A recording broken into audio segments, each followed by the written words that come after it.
উদ্দেশ্য এবং যে আকাঙ্ক্ষাকে সামনে রেখে আমাদের হাজার হাজার ভাই বোনেরা শহীদ হয়েছে, যারা নিজের বুকের তাজা রক্ত ঢেলে দিয়েছে রাজপথে, তাদের শুধুমাত্র এক ফ্যাসিস্টকে সরানোই তাদের মূল লক্ষ্য ছিল না, তাদের ফ্যাসিবাদী কাঠামো বিলোপ এবং বাংলাদেশকে নতুনভাবে গঠন করার একটা প্রত্যয় ছিল। এখানে আসলে শুরুতেই ধন্যবাদ জানাতে চাই যারা আসলে সাবেক নির্বাহী কমিটির সদস্য ছিল, তারা বিভিন্ন প্রান্ত থেকে এসে এই কাউন্সিলকে সফল করার জন্য তাদের মূল্যবান ভোটটি প্রদান করেছে এবং আমাকে এই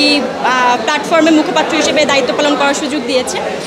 আমরা আসলে একটা কথা একটু আগে প্রেস ব্রিফিংয়ের মাধ্যমে খুব ক্লিয়ারভাবে বলেছি,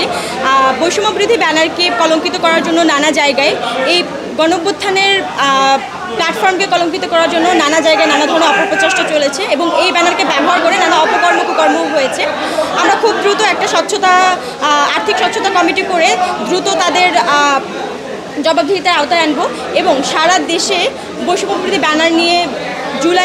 সামনেই আমাদের জুলাই মাস, আমরা বিস্তৃত আকারে কাজ করব এবং জুলাইয়ের যে চেতনা, আহত শহীদ পরিবারদের দ্বারে দ্বারে পৌঁছানো, তাদের সুবিধা অসুবিধাগুলো শোনা, তাদের কথা শোনা, তাদের গল্পগুলো তুলে আনা, তাদেরকে নিয়ে আমরা কি করতে পারি, নতুনভাবে বাংলাদেশকে কীভাবে সাজাতে পারি, সেই চেতনাগুলো আমাদের থাকবে। এমনকি আমরা আরও ক্লিয়ার করতে চাই, জুলাইয়ে যেই উদ্দেশ্য এবং যে আকাঙ্ক্ষাকে সামনে রেখে আমাদের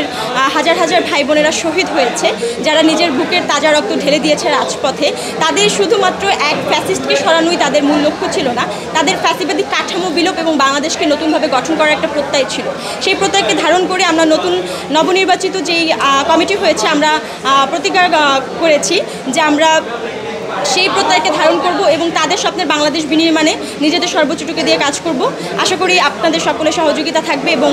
আপনাদের সহযোগিতা ও সমর্থন ভালোবাসা নিয়ে আমরা এগিয়ে যাব। আমরা এই ব্যাপারটা খুবই স্পষ্ট করেছি যে আমরা বৈষম্যবিরোধী ব্যানারের নামে কোনো ধরনের কোনো অনিয়ম, দুর্নীতি, চাঁদাবাজি আমরা সহ্য করব না এবং এই ব্যাপারে আমাদের জিরো টলারেন্স নীতি আমরা ঘোষণা করেছি শুরুতেই। এই ক্ষেত্রে আমরা বলতে চাই, যদি আমরা আর্থিক স্বচ্ছতা কমিটি রিপোর্ট দেওয়ার পরে এই ধরনের কোনো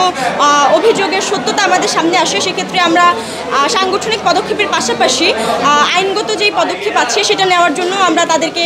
সহযোগিতা করব। সাংগঠনিক দিক থেকে আমরা সর্বোচ্চ প্রশাসনকে সহযোগিতা করব প্রশাসনিক ব্যবস্থা নেওয়ার জন্য এবং এমনকি সাংগঠনিকভাবে আমাদের যতটুকু ব্যবস্থা নেওয়ার এখতিয়ার থাকবে, এখতিয়ার আছে, সেই অনুযায়ী আমরা সর্বোচ্চ ব্যবস্থাটুকু গ্রহণ করব, যাতে এই ব্যানারকে কেউ কোনো অপপ্রয়োজনে অপকাজে ব্যবহার করতে না। এইটা আসলে খুব ক্রিটিক্যাল একটা অ্যান্সার, এটা খুব এক উত্তরে বা এক লাইনে দেওয়া সহজ নয়। যখন আমরা আসলে এক ফ্যাসিবাদের বিরুদ্ধে লড়েছি, তখন বাংলাদেশের সবগুলো রাজনৈতিক দল, ফ্যাসিবাদ বিরোধী রাজনৈতিক দলগুলো একত্রে এক ব্যানারে এক ছায়াতলে এসে বৈষম্যবিরোধী প্ল্যাটফর্মে আন্দোলন সংগ্রাম করেছে এবং একটা রক্তক্ষয়ী বলা যায়, একটা রক্তক্ষয়ী যুদ্ধের মাধ্যমে আমরা একটা ফ্যাসিবাদের পতন ঘটিয়েছি, একটা গণঅভ্যুত্থান ঘটিয়েছি। সেক্ষেত্রে কিন্তু আমাদের একমাত্র লক্ষ্য ছিল ফ্যাসিবাদের পতন ঘটানো এবং ফ্যাসিবাদ কাঠামোর পতন ঘটানো। এখন আমরা এই 5ই আগস্ট পরবর্তী সময় দেখতে পাচ্ছি বিভিন্ন জায়গায় বিভিন্ন সময় আসলে আমাদের অনেক বিষয়ে মতপার্থক্য আছে, মতবিরোধ আছে। সেক্ষেত্রে আমরা বলতে চাই, আমাদের বিভিন্ন ক্ষেত্রে বিভিন্ন জায়গায় রাজনৈতিক, সামাজিক কিংবা বাংলাদেশ গঠনের নতুন ভবিষ্যৎ পরিকল্পনার ক্ষেত্রে আমাদের মতবিরোধ থাকতে পারে, কিন্তু আমরা বাংলাদেশের প্রশ্নে, বাংলাদেশের স্বার্থে সবাই এক এবং ঐক্যবদ্ধ আছি এবং বৈষম্যবিরোধী প্ল্যাটফর্ম এই এক এবং ঐক্যবদ্ধতা ধরে রাখার জন্য ভবিষ্যতে কাজ করবে।